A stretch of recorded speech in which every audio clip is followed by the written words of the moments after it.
Hello and welcome to Mindless Consumers. We're your hosts Brendan and Ivana. What? It sounds exactly like a little answer machine. No, it doesn't. Yes, it does. This is a content and media analysis podcast where we look at film, TV, games, literature. It's like if your English teacher was cool but wasn't actually your English teacher and was just a creepy janitor that stood around and mumbled to himself. So, first order of business, we've watched Picard. The first 3 episodes? What's available, yeah. Yeah, they're the only ones available on Amazon Prime. I think the Americans are getting more, faster, something. I don't know. Harder, better, faster, stronger? I think they've just... I don't know if... Daft Punk involved. These are the questions. I think all of the episodes might be available. I'm not entirely... I don't concern myself a lot with what happens in America, usually. Well, I don't know. Part of me's glad that we're getting it a week at a time, to be honest, because for The Witcher on Netflix, dropped it all in one day. In one day. Binged by the end of the afternoon. Yeah. I think we've got to wait for this. Gives us a chance to talk about it, but at the same time, I would like to be able to watch the whole thing and then talk about the whole thing instead of it just episodically. But I do enjoy the suspense that it creates. I mean, we can always come back to it and do a more in-depth... Yeah, a more in-depth impression of Picard after watching the first season. But so far, it's initial impressions on the basis of the first 3 episodes. Right, so, well, I'm liking it. Mm-hmm. The first 2 episodes, pretty good. Yeah. 3rd episode, I struggled to hold on through it, to be honest. I don't know if it was the pacing or if it's me just getting a bit sick of all of this he said, she said. I mean, what got me is that we started making... game. Yeah, what got me is that we started making jokes about it, which we hadn't done in the first 2 episodes. Yeah. When we start making jokes, it means either something scary on screen and we want to cheer ourselves up, or if it's losing us. Yeah. And we're trying to keep ourselves engaged and entertained by it. Yeah. which we haven't needed to do before. I'm liking it. What about you? Mostly I'm interested in your opinion because you're a Star Trek outsider. You've never watched any of it before. Bits and pieces, right? In the distant past. I remember it playing on TV when I was a kid. Which incarnation? The original? No. Next Generation? Next Generation. New Generation. Next Generation. That's the new one. That's how much I know about it. Yeah. I remember seeing Patrick Stewart on TV occasionally. Yeah. In the uniform, and that's it. Yeah. Not looking any different than I was a Stargate person because those were the 2 things that would be on like a Sunday afternoon. It would either be, sometimes it would be Star Trek, and then, or I think either that, or it would be like 1 episode of Star Trek and then 1 episode of Stargate or something on whatever Romanian channel was playing at the time. And I would just not pay any attention to the Star Trek episode. It would lose me, and then I'd like sit there and watch Stargate for half an hour. There is a significantly more talking. Yes. In Star Trek. And I think because I would have been, I don't know, like 6 or 7 or something. Yeah. And Stargate just sort of was interesting and shiny and loud, and so it got my attention. And then I think as a teenager I went back and watched more Stargate, but never really bothered with Star Trek. And it also had the guy that plays Kratos in the new God of War in it. Yes, it does. Understandable. Boy. But I never went back to it. And I'm not entirely sure why, because I know that it's something like looking at kind of what it's about, what the subject matter is, how it's presented. It is something that I would be interested in and I would enjoy watching, and I would have enjoyed watching as a teenager. I just never got around to it. Yeah.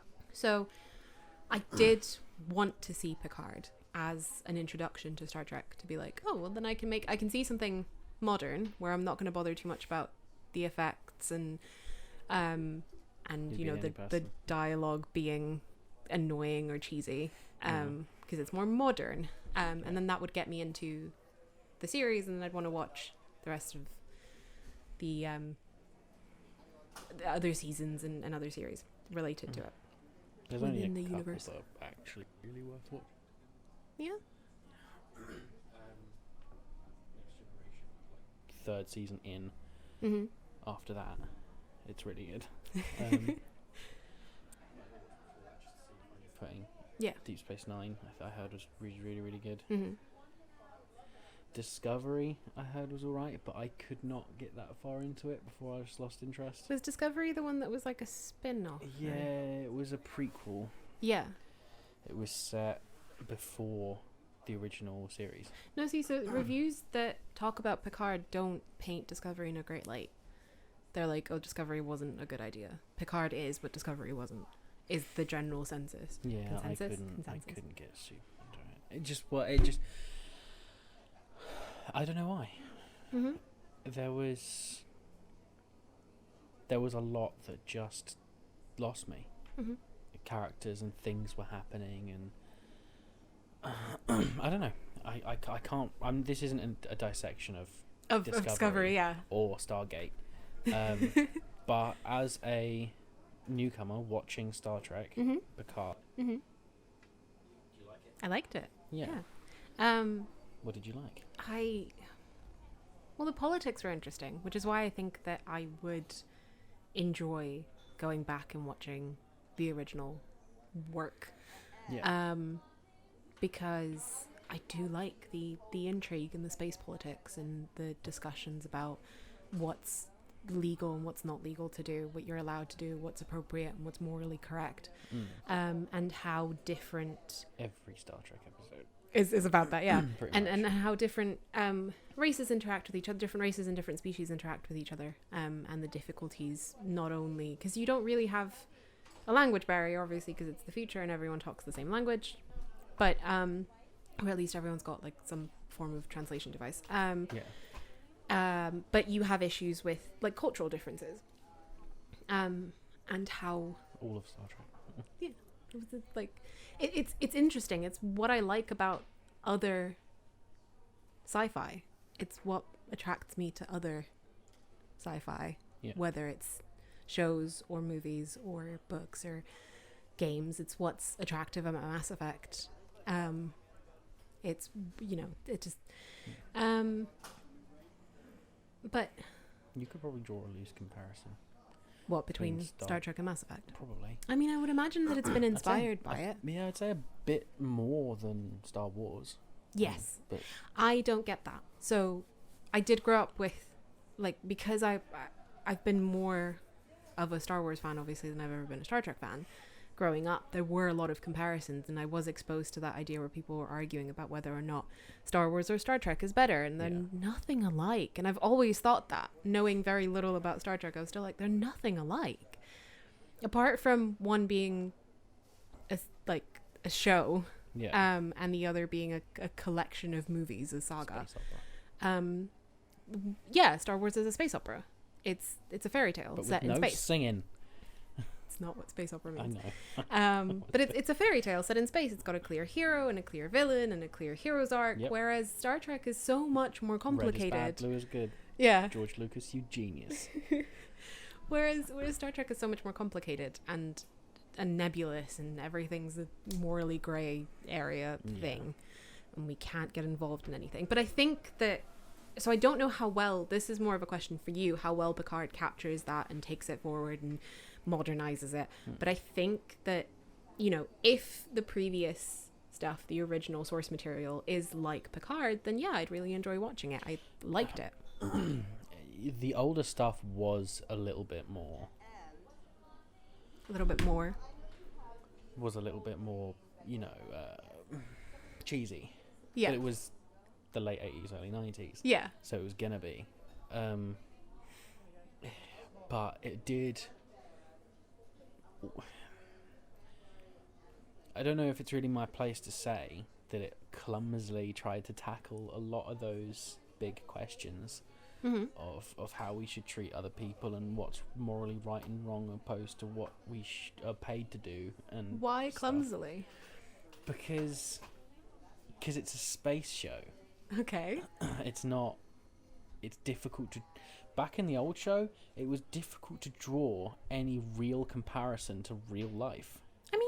There was a couple of things that did manage that. Yeah. But those were mostly character-on-character interactions as opposed to the ship on entire species interaction. Yeah. So, Star Trek is rife.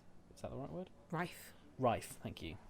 Is rife with quotable moments. Yeah. That will be relevant pretty much your entire life. Yeah. But those were between two separate characters, not necessarily between an interspecial situation. But this new show does have a lot of things that you can draw direct comparisons through. It's far more on the nose, for better or for worse. Yeah. And I mean, for opinions instance, are mixed. I also showed you a clip because I liked the clip. Yeah. I liked the situation, and I also wanted to show you what the old show was also kind of like. Yeah. Which was an omnipotent being lost his temper when his wife died, and he erased a species. Yeah. And Picard is like, your crime is so great that we have no laws that that fit what you've done. Which is kind of his way of hiding behind like the Prime Directive and whatnot, because a part of him agrees with it. Yeah. But what comparison could you draw? The Holocaust? You don't have to. Okay. It's always a shaky thing to bring up. Yeah. Well, you don't have to draw specific comparisons to. So that particular bit in that episode, or the episode in general, looked at genocide and the impact of that, and what do you do when someone just wipes out an entire species? When you're faced with that kind of power, you can't. I mean, the level at which it was done is obviously beyond anything that we can specifically imagine. No one can snap their fingers and wipe out an entire species, but you do have situations where, like, the Holocaust isn't the only genocide that's ever happened. Oh well, yeah, of course. But there are that's many. That's the one I could say and everybody would know. I suppose, but there are many, and a lot of them happen frequently. There's loads of communities that count as communities, as like groups onto themselves that are self-sufficient, like ethnic groups and so on, where if they're persecuted and someone's trying to wipe them out, they can, and they can do it pretty easily. The smaller the group is, the easier it is to wipe them out. And there's loads of examples of persecuted groups just within the stuff that humans are doing to each other. You don't necessarily have to, or I would argue that you don't necessarily have to be able to draw a direct comparison for a point that a show is making to be poignant, if you will, for people to be like, oh yeah, that's a terrible thing that we shouldn't have to deal with. So the fact that it's set in space, and so everyone's powers are ramped up to 1 million, and you've got blasters instead of guns, doesn't mean that you can't make a point about people being terrible. Maybe it was set to stun. Yeah. Romulan guns don't have a stun. I'm not that character. What, the little doctor or the other doctor? One? Yeah. And the what are the names? I had a list. It's Dr. Jurati's the doctor, and it's Laris and Zaban. Yeah. The Romulan assistants. No, I think that's pronounced Siobhan. Siobhan. the Romulan assistants that work, definitely not slaves that work on Picard's vineyard, that are not hired help or servants, as one review referred to them. I quite literally think that he tried his best to save them. Yeah. And they're like, he's not too bad a guy. If there's anywhere in this new place that we've moved to, this new world, that I would want to be, It's it with would the be guy that tried to help us. like, I'm sure That's not indentured servitude. No, they don't talk about any form of payment, and they Though may they not. probably but they get probably get paid, or at His least they get vineyard- some kind of yeah, salary. it's a vineyard. It produces Yeah. vintage. It it sells wine. They could get He a cut of makes it. We money. don't know. Yeah. There's no discussion about the specific contract between Picard and his Romulan friends. Fun fact: before you, I yeah. was considering going to France to work on a vineyard for a couple of, or Spain or somewhere. So Oh, to just work in the sun for a little bit to just get away from everything. But that's not what happened. no. I'm here now. You're sat here doing a grumbly podcast. hobble England. Yeah. Far better deal. Is it? I get cuddles here. Oh, you do. You'd get sun and wine in France. I can get that. I can get half of that here. There's always wine in this house. So, Christ, what were we talking about? We were talking about how much we loved the female characters. Oh, they're very good. Yes. Save for Soji and the other one. Daj. Just don't super care for him. I mean, Daj was only. Daj was only. I in mean, it for a I'm couple of assuming minutes. whoever's listening to this has actually watched the first episode. Spoilers. But Daj explodes in the first episode. Yeah. And spoiler. It was brutal. Yeah.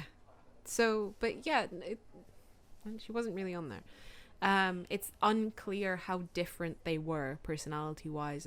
There's a lot of talk. I guess, yeah, there's a lot of like talk about vague talk. No one actually knows them. Yeah. There's a lot of like sort of vague implications that they are different. There's that whole like beginning of a prophecy where it's like one of you lived that's and the other thing. one died. That's the thing that got me. Mm-hmm. The prophecy.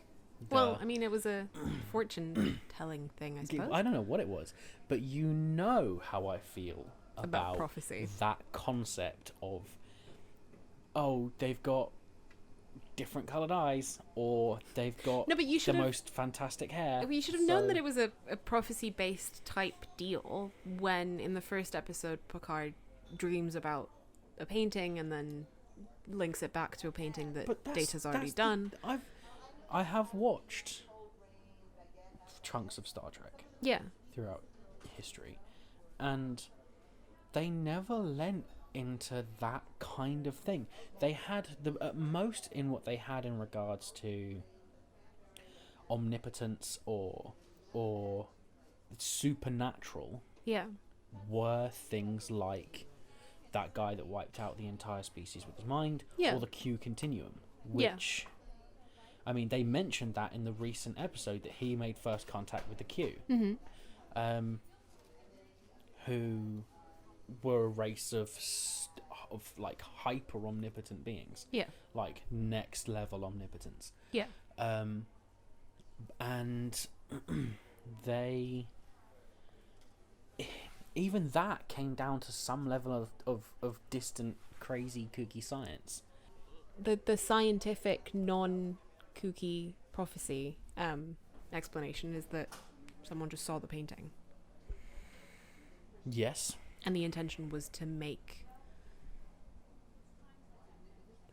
I mean, well, here's the thing, right? Predecessor. Because... Predecessor or ancestor for him. Okay. So, there's... I'm going to make something of a... what's it called when you predict something? Prediction. A prediction. Where I think that this doctor that they're looking for, Yes. who was in the original Next Generation, Was he? he was, because he showed up and was like, Data's not a person, but he's really, really good, so I want to cut him up. Because I also showed you that. Yes, you did. That's the same character. They've probably got the same actor. If he's still alive, I don't know. But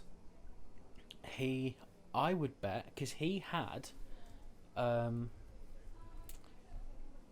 Data tried to copy himself, didn't he? That's who they pulled out in the when they pulled the drawer out. There was bits of the other Data They It said was imperfect. It wasn't quite. the full package didn't get downloaded. Yeah. So, I'm willing to bet that Maddox invented the girls. Yeah. And just continued on with Data's. I mean, that's where they're trying to. That's the only bit of the plot that they're insinuating, but they're insinuating very clearly, because everything else is kind of like, ooh, is it, isn't it? I'm going to say that he got into that second Data's brain somehow, got the data that he needed, went, disappeared, created the girls after the synthetic program got shut down. He just went somewhere else, created them, and then I don't know, maybe he tried to put them into society, maybe something else. What I don't get is all this "she's the destroyer" nonsense that's come out of fucking nowhere, with a bunch of Romulans being like, which everybody seems to be saying it. She's very scary. Yeah. And if that's the case, why are Romulan spies not killing her? Well, that's the implication there, is that because there's clearly something that she knows that they want to know.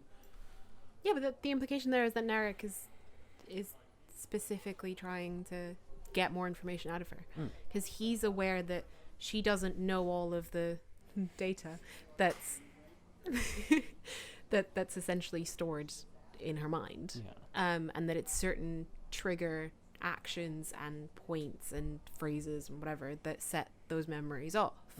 And she is constructed in such a way, she's so human-like that they feel like flashbacks to her, or they feel like memories that she's always had.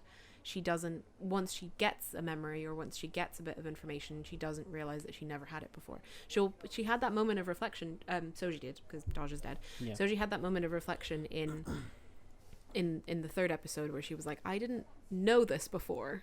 I'm now suddenly super knowledgeable on ancient Romulan secrets. After talking to the back of this woman's head. Well, no, because she knew about it before. So the fact that she talked to Narek about the fact that prior to being like, I could sit behind this woman and talk at her at the back of her head, and that will give me the information I need. She didn't know that. It was upon, what was it? I don't think she really mentions what triggered it. Just that suddenly she knew, and it felt weird. I might have zoned out.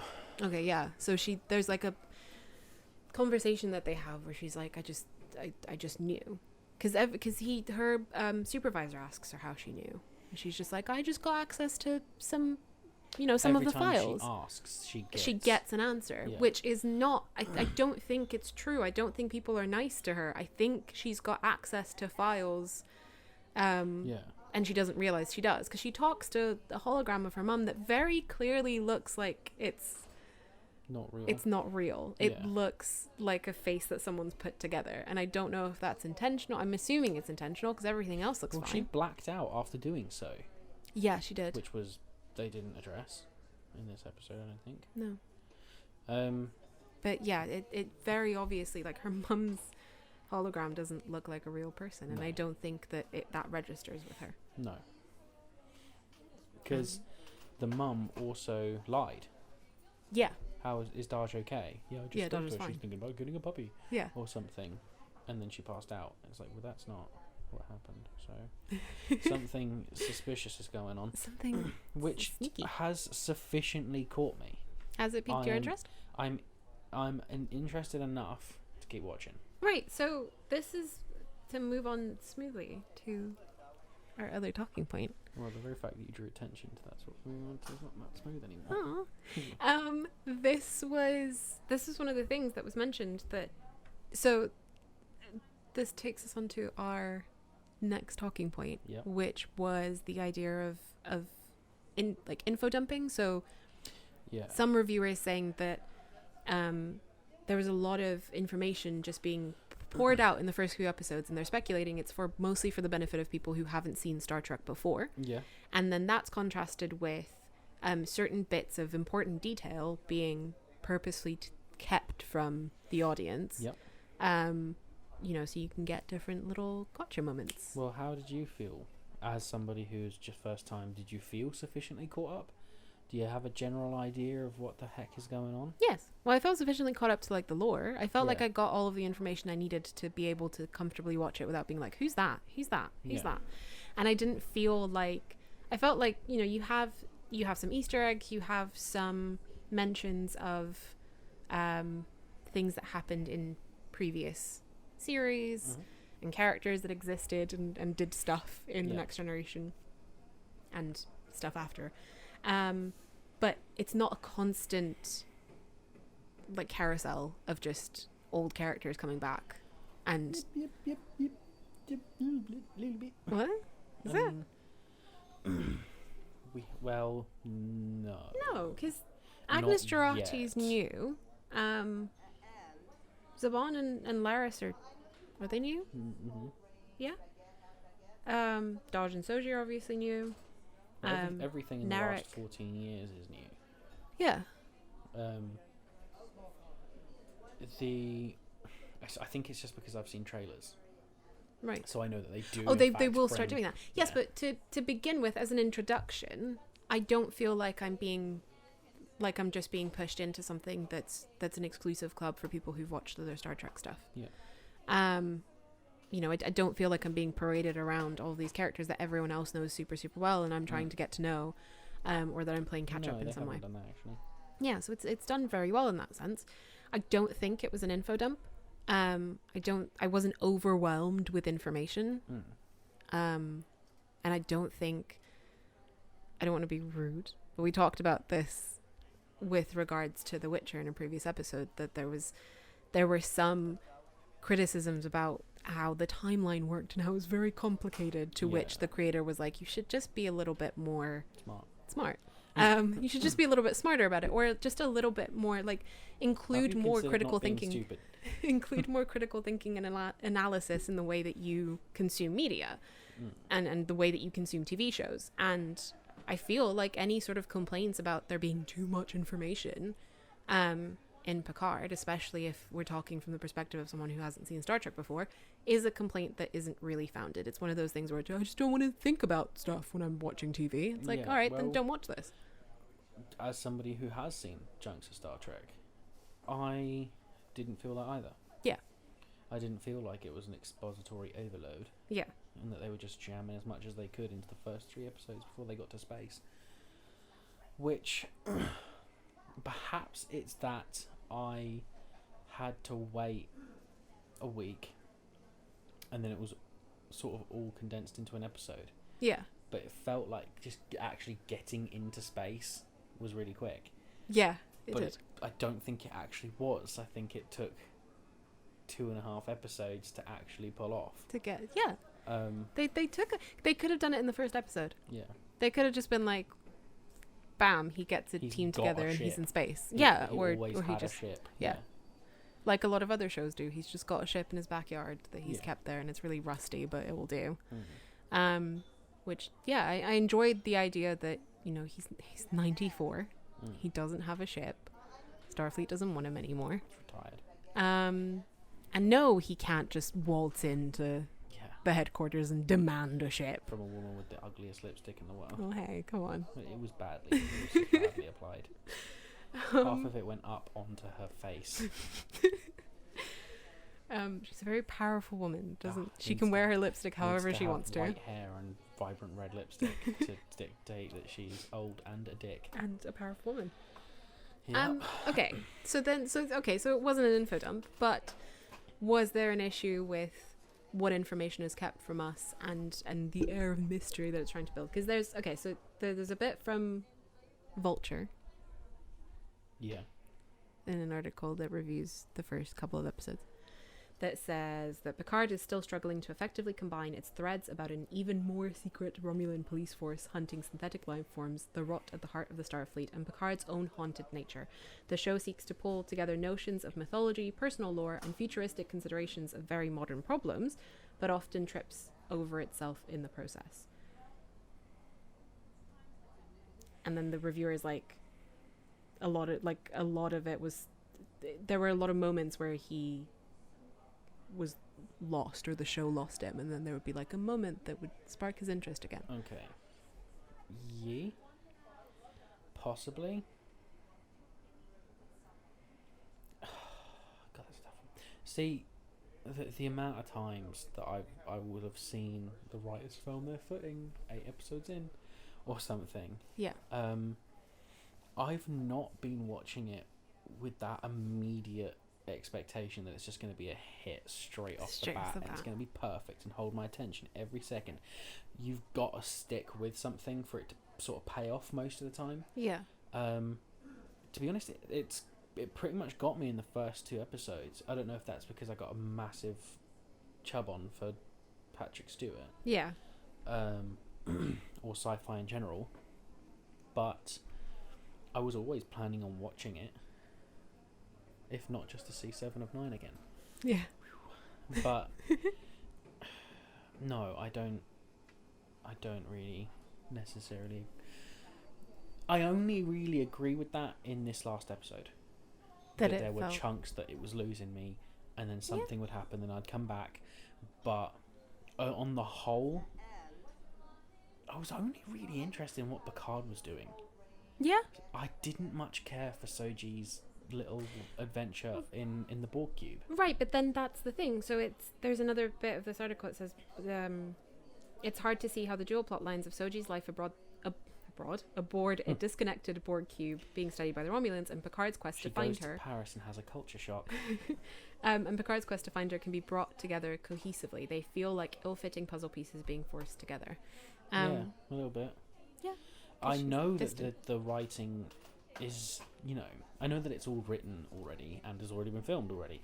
Yeah. And that when those 2 pieces actually come together, it's going to be a bit down the line where things are more fleshed out and developed, and they'll hopefully make more sense. And the puzzle pieces will fit a bit nicer. Right, but that's the other. So there's more of a consensus. You can't expect things to immediately make all of the sense. Well, no, but there is a consensus that we're running on faith. So this is the first few episodes are good, but we're all kind of sat here going, it's going to pay off soon. It's going to pay off. Yeah. I trust that it's going to pay off, which you don't have to do with a lot of shows. It's not like every show that has an element of mystery in it pulls you in at the beginning and goes, just wait until it pays off. A lot of them will give you the elements that you need to piece stuff together, and then it makes sense 3 episodes in rather than 8 episodes in. Yeah. So it's a question of whether or not it's going to do something like pull a Sherlock and just throw plot twists at your head. Yeah, and be like, we knew what we were doing the whole time. The whole time, yeah. But you didn't. So I don't know. I don't think that it's so bad that it's lost me. I don't think there's any point at which I was bored. But I do think that, with stuff like that brings back the conversation about prophecy. With stuff like it potentially being a prophecy, what are Daj and Soji, that kind of thing. How is Picard going to end up finding her? It can go very wrong. Yeah. There can be really big gotcha plot twists that don't make any sense, or there could be a really good explanation for it. And at the moment, it's hard to tell what direction it's going into. No, I don't have a solid. I have a solid idea of how of what rug pull is coming, or plot twist, or how it's going to form together. And I like that. I like not knowing, really. But at the same time, if I had at least kind of an idea, because all I can see is him flying somewhere, asking someone if they've seen her, if they know anything about it, and they're going to direct them somewhere else, and then they're going to dot their way across the nebula to arrive at a Borg cube, to which Picard's going to be like, the fuck, guys? Because they don't have any leads at the moment, do they? The only thing that they really know is that Soji's just not on Earth. That was it. Provided it is purely and only a reclamation project, which I'm not entirely convinced of. Not at all. No. Okay. Character interactions between each other in the show that we're currently watching. Yes. Did the dialogue feel cheesy? Did it feel natural?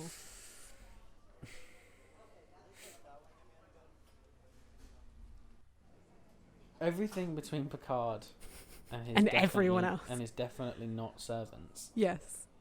Brilliant. Fucking genius. Amazing. I love them. Yes. I love both of those actors, actresses, whatever. And obviously Patrick Stewart. Mm-hmm. They have pretty decent chemistry together. They have really good chemistry together.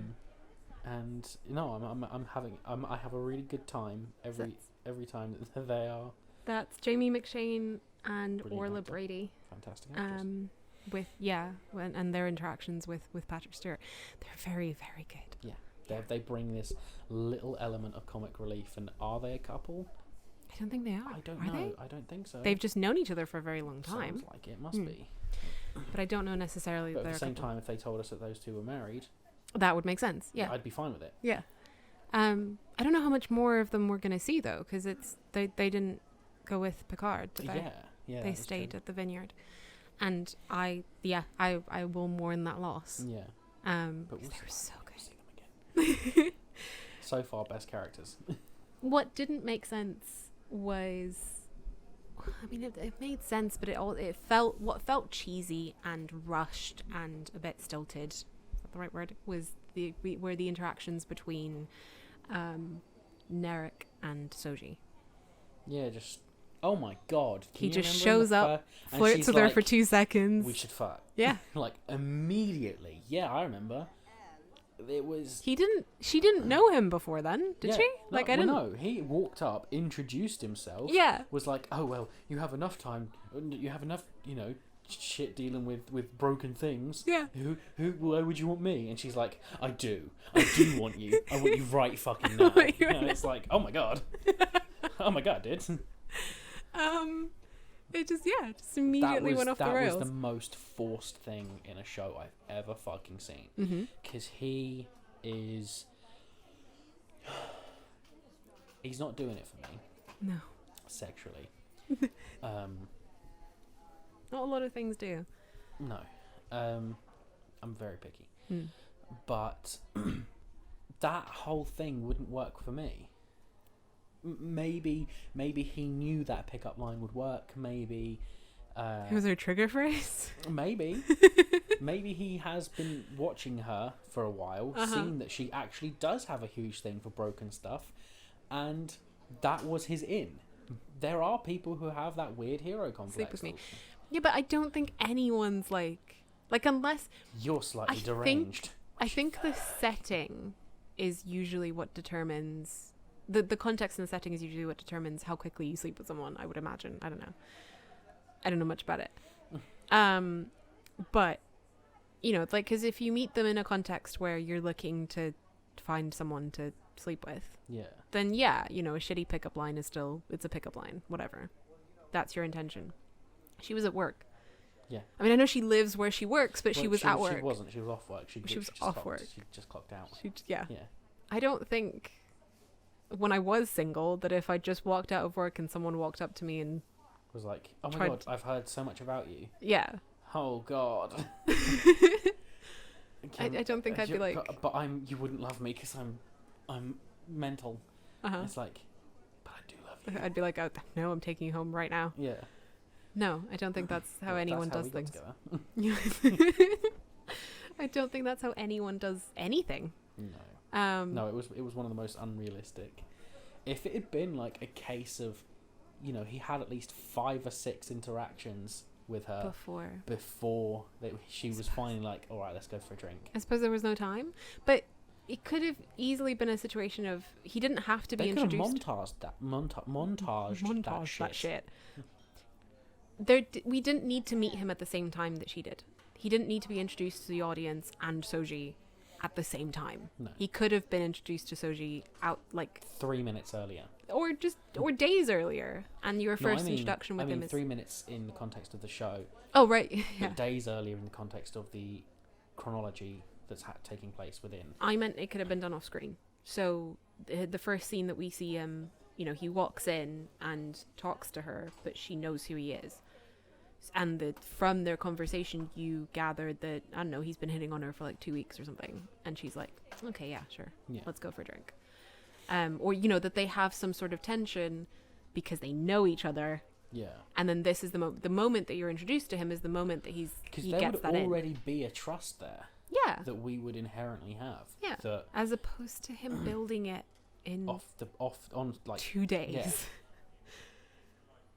From scratch. Yeah. Just showed up, and we all instinctively knew there was something fishy. But if he was just already there and they already knew each other, and then they got together, and then it was revealed that he was a snake, Yeah. we'd have been, oh shit, that's pretty cool. It makes his in the third episode, his conversation with the sister, where he implies that where there's, I don't know, I caught a whiff of an implication that he might be trying to like sabotage his mission essentially, because he's in love with her or whatever. He does tell her that he's falling in love with her. I'm not convinced that was true. No, so see, if there had been some form of rapport between them before we met him, in the first episode, then that would have been more believable. Yeah. You'd have been like, yeah, okay. You wouldn't have immediately, or I wouldn't have immediately questioned it. Yeah. Of like, no, you're just saying this because you think it's what she wants to hear. Yeah, I don't know. But that's the only interaction that didn't feel quite right. Everything else felt All right. good. Yeah. All of the other actors were, I mean, it's not that it's not that the actors aren't good. Between Soji and her mum, obviously. Oh, yeah. I think that's meant. But that's to not meant be to right, be. That's meant to feel off. Yeah. But I just, yeah, it's not the fault of the actors. I would say it is, and it's not the way it's set up and written. Thing is, I do not yet know. I mean, do we know how many episodes they were given? I think it's 8. They've got 8 episodes. I swear I read somewhere that there were 8. Okay. Something like that. Yeah. Well, even so, because I won't know how fast things should have happened. 10 episodes, sorry. Okay, cool. So if that is true, if it's 10 episodes, then they have time. They had time to do more stuff. To create more of a realistic baseline for all this other stuff. Yeah. And then all those interactions between lots of different characters could have been fleshed out a bit more. But the thing is, they got to chuck Picard into space. Yeah. And he's got to hyperdrive his way into all of his old crew's lives. And what, Soji's just going to be dicking around until then? Or being the destroyer? Well, she's uncovering more of the mystery of around her history. There's a relation between her and the Borg cube, or maybe not. There does seem to be some thinly veiled connection between her and the Borg cube as well. Right? It doesn't just feel like she's there because she loves Borg shit. Because if they only existed up until 3 years ago, then she was put there. Yeah, she was specifically put on the Borg ship. Or she was put... Because it doesn't say when the reclamation mission actually began. Yeah. So it she might have may done, have... and if it did, we weren't paying attention. So she may have been put... she may have been put just in a position where she'd end up on that mission. Yeah. Yeah. Okay, moving on to special effects. Didn't have a complaint. No, I really liked it. There was nothing that I was watching that didn't convey exactly what I was meant to see. And in a way that didn't take me out of it. There was no point I was taken out of it because of the effects of anything. Yeah. It was fine. It all felt natural. Yeah. It was all kind of minimalist. To the point where they I'm pretty sure they must have used practical effects for some parts of it as well. It seemed like it. What parts of it could you pick apart as looked ugly or brought one out of it? Okay, so the Telegraph review says... What are these geniuses thinking? Star Trek Picard is in places screamingly hokey. The special effects and fight choreography in particular are just as clunking as the Star Trek on which many of us grew up. A scene in which a killer robot with memory loss issues engages with a Black Ops Romulan SWAT team is so cheesy that I felt my cholesterol shoot up. Okay. The Mad Men set will be moving quickly on. they got that. That's a little bit true, because I picked. When that whole thing came up, I knew exactly what was going to happen. Mm-hmm. I knew the second he stood up for drinks, he was going to die, Yeah. and she was going to kick the ass of whoever had come to stop her. Yeah. Why didn't those guys explode? I don't know, but for plot, that's why. Well, isn't there seems to be specific stuff that triggers the acid, and only some of them have it. Oh, I think it's whichever ones have their helmets taken off. Yeah. Which it must be like some kind of hyper cyanide capsule in their tooth. It's something that you can set off. Yeah. So if they're dead before their helmets are taken off, it doesn't something. Must be. It feels, it feels like in that respect, it's too serious a show to just be like, fuck it, whatever. We won't give you an explanation for this. Yeah. No, I predicted all of that stuff in the fight scenes and whatnot, because that was cliche as fuck. Yeah. But, what are you going to do? It was clearly trying to convey a certain thing, that she is this hyper, crazy, well-trained killing machine. Mm-hmm. That kicked a bunch of ass, and it's some kind of hero we can get behind. Yeah. But it was a little cheesy, but it wasn't that bad. And I don't feel like it wasn't atrocious, and it did take me out of it for all of 20 seconds. Yeah.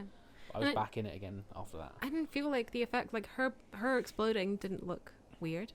No, it looked pretty dope. All of the teleportation. And looked very final. Yeah. All of the warping from place to place. Yep. Doesn't and didn't look odd. No. I enjoyed the fact that they don't have warp pads anymore. Yeah. Because it doesn't make any sense, because it's far, far, far into the future. And it just, what else? What else was part of like the special effects department? I mean, the VFX department. The wide panning establishing shots. Yeah.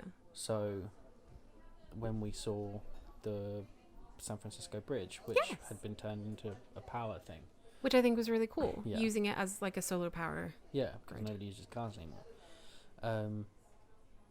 All of those establishing shots were fine. All the ones from space where you looked at a ship or at a looked planet side, and could see a shipyard or something.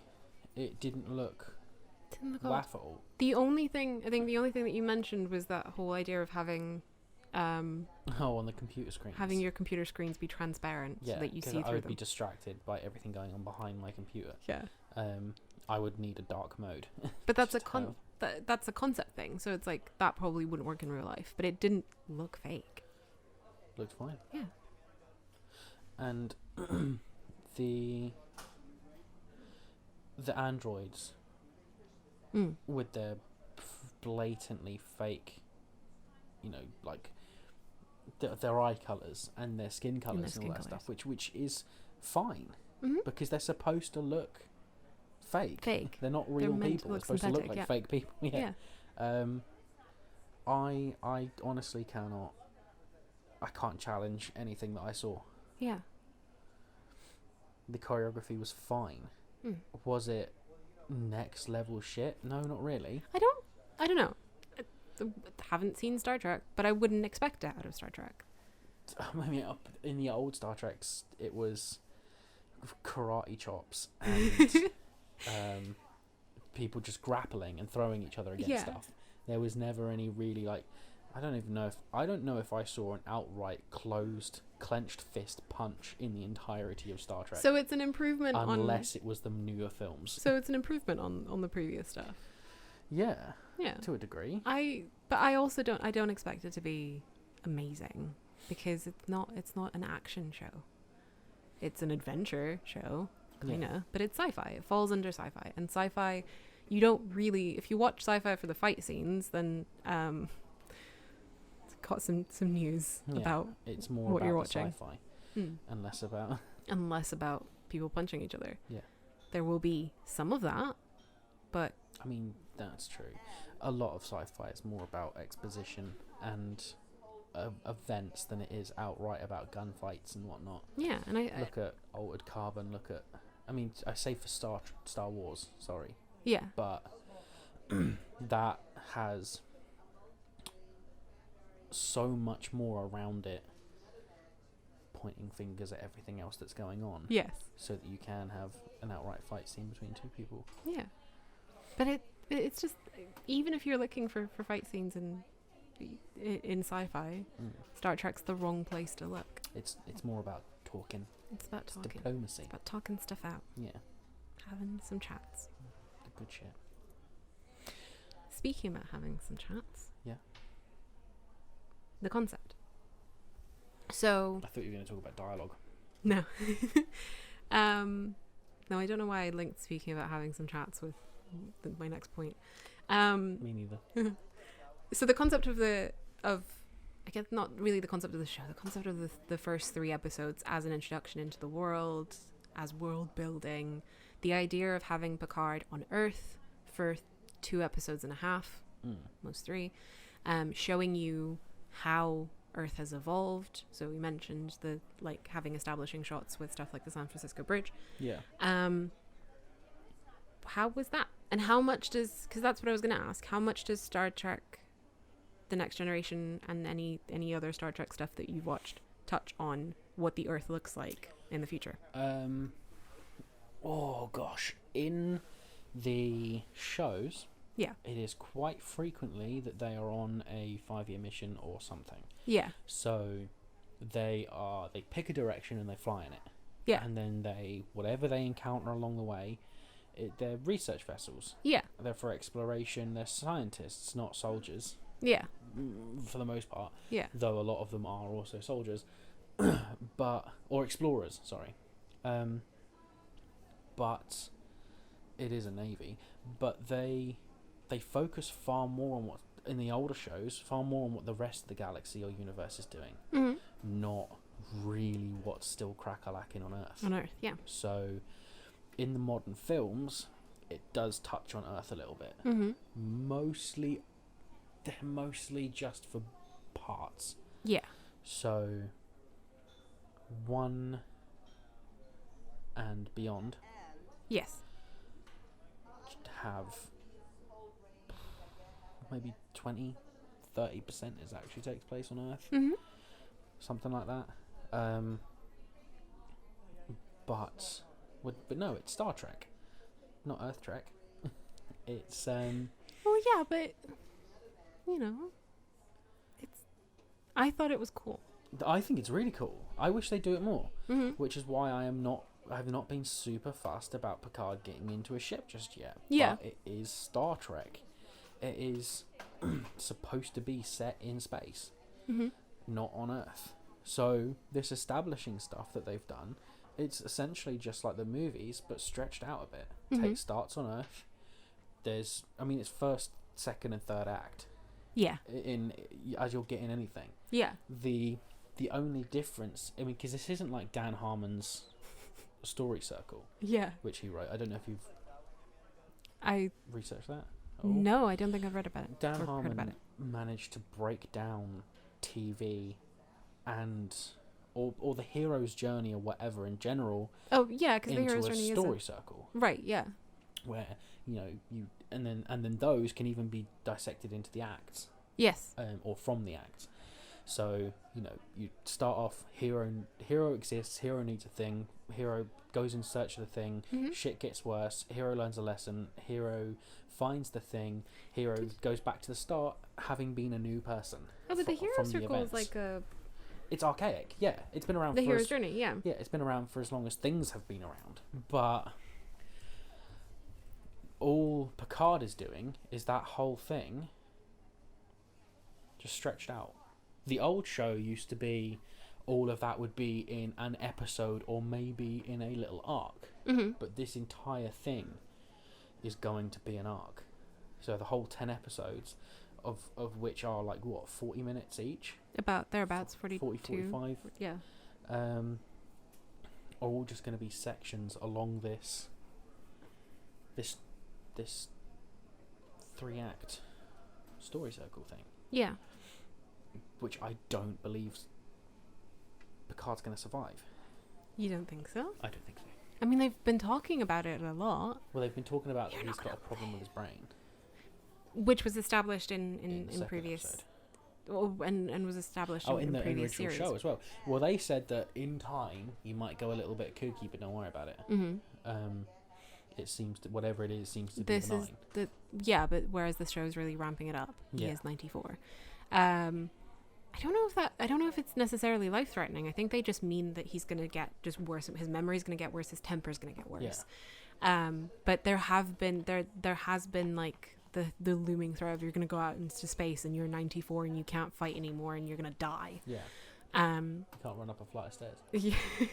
Aw. And there was also It's fucking over for you, old man. and there was also Rios, the pilot, who was like, my Who's last definitely having sex with the Doctor hologram.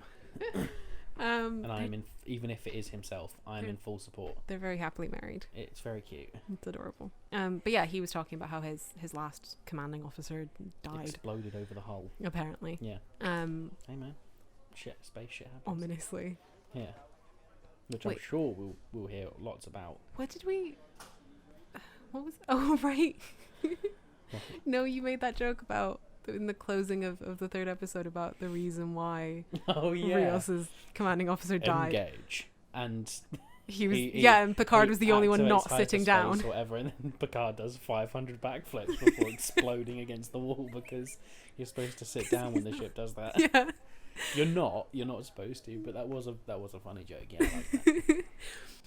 Rios keeps losing commanding officers because they just Yeah. won't sit down. Well, amusingly, I mean, there must be some kind of tech reason as to, like the Mass Effect fields, there must be a tech reason as to why you don't need to sit down or be strapped in and have all your bones ripped off your face. Well, because I imagine you don't Or feel face ripped off your bones. whatever. all your bones ripped Yeah. off your face, all that exoskeleton. I imagine it's because you don't feel like you're going as fast because there's There is going to be science shit involved. I don't think we should go into this. We do not have time. there's definitely a gravity. The ship has its own artificial gravity so that you're not fucking floating and bouncing about the entire ship while the ship is going somewhere. I know how you sci-fi, baby. Don't worry. Okay. So I'm assuming that comes into play when you don't have to strap yourself down because it doesn't feel like you're in Yeah. a car when you move forward. What's that game that I hated that you played that's like really realistic ship controls? Oh god. Elite Dangerous. Which feels like ass All right. to play because Because you can't pilot a ship. well no Because you're because not it's some sexy renegade pilot like me. because it's realistic because you're putting the ship into hyperdrive or whatever and it feels like you're moving at 2 miles a minute from Space is inside the ship. Space is gigantic and empty. Yeah. And so it doesn't feel like you're covering any distance at all. Not and unless the you frame shift. Then you wind up in a sun, apparently. it still doesn't feel like you're covering any distance at Yeah. all. A lot of the feeling that our brain sort of processes about moving in within a space has to do with our perception of This it visually. is absolutely getting cut. Yet Shut you're up. You're still going into No, it. it's not. This is very good. Anyway, Yeah. I thought the concept was really cool. I thought that showing us a good chunk of what the Earth is now like was really interesting. The mix between what stayed the same It's interesting, and but what's it also changed. helps that suspension of disbelief. Yeah. It's what engages a lot of people to and sets that scene and is like, this is the world that these people are living in. Blah Yeah. blah blah. It's good. It's good for the show to have that, and for the films for it to be in. And I think, and this is something I've mentioned before, I think it does pull Star Trek Picard pulls Star Trek into the realm of modern sci-fi. Yeah. Because a lot of modern sci-fi deals with what the Earth is like. And I think it cements its place as like Star Trek can also be a sci-fi show for the 2000s and the 20s. Yeah, we're back The in the 20s. 2020s. so it fits alongside other Yeah. stuff with robots and spaceships and stuff. Yeah.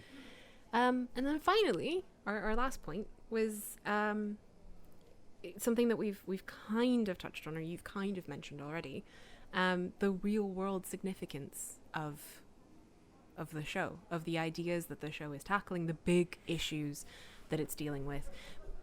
Mostly, so the background stuff that happened that establishes the show, which was the problems that the Romulans faced. Yeah. Their exploding sun. And then the other problem that's also, well, I mean, I say that they're both set up in the background, to be fair. Neither of them are happening as the show's going on, but it's the Romulans and the synthetics in Mars. Both of which happened they happened at the same time because they had a knock-on effect on each other. Yeah, because they needed to divert resources away from the Romulan rescue effort In order to help with the synthetic nonsense on Mars. Yeah, and it's which are obviously probably related. It's now whoever made the synthetics go loopy had a stake in Romulus falling. Yes, it's now heavily implied. Romulus burns. So it was Raffi who said that, who told Picard that she's got some solid element of evidence that a high-ranking Starfleet official wanted or allowed Mars, the shipyard, to burn. To burn, yeah. Which we will find out about. Yeah. Which it's just kooky that Picard's like, that's impossible. This other crazy conspiracy theory is actually what's going on right now. It's like, your thing's impossible, but my thing is more definitely happening. It's more important. Yeah. It's like, well, couldn't it both be? There was a bit, again, this comes into like the third episode being a little bit weird, because one moment Picard's like, no, that's impossible, and she's like, is it though? And he's like, shit, you've got me. Yeah. I didn't expect you to bring that sort of debate to this. Sass.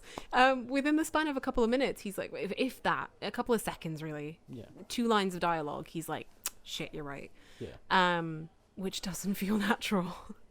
Give her more of a chance to argue her case and try and prove it to him. Yeah. Even if it's not in the same conversation, let her just be like, well, you're stupid. Yeah. We're just going to disagree, and then let them meet up again on the ship and, you know, allow her to prove in a her theory. confined space where he can't escape her. She should she should talk at him. Continue talking at him. Essentially, our summary coming out of this, as final thoughts, are that it's a good show. Yeah. It's promising. Yeah. There's some cheesy bits, but then it's nothing very, very bad. Episode 3 left something to be desired, although I have found out that it's the same writers. So it's the original show. No. All 3 episodes. So all 3 episodes are written by it's a combination, because there's 3 of them, but it's a combination of the 3, so they just kind of swap with each other. I don't know what happened in episode 3. I'm sure it would all be better if it was all watched in rapid succession if you binged it. That it would have been. It would have worked a little bit easier. It would all come across a bit better, make a bit more sense. Maybe be a bit more of a snug fit on everything. But I think that the general consensus... I don't think we have anything to worry about. No, yeah, which is the general consensus from reviews as well, that it's like, you know, it's fine. It is fine to trust it. Yeah. It's okay to love again. No. It's all right to let, you know, yourself be drawn into this. By the Star Wars too much. It's okay to let yourself be drawn in by this, because while there is Star Trek material that J.J. Abrams got his grubby hands on, this isn't that.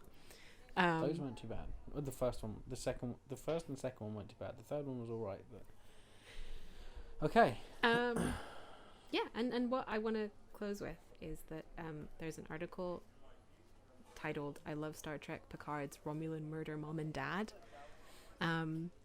referring to the don't call them that. Referring to the Romulans who work with servants. Picard on his vineyard. Yeah. And yes, I agree. And that's I think Picard has a lot of important messages about being nice to people. Yeah. But I also think that Murder Mom and Dad steal the show. They're great. They're so good. They should have their own spin-off. Yes. about them running around solving crimes across the galaxy. Okay. All right. Um, Thank you for joining us on our 3rd episode. Yeah. Thank you very much for listening. We will leave with this. Mm-hmm. We also watched the first episode of Treadstone, and it was shit. Have a good evening, everybody. Right. Bye. Bye.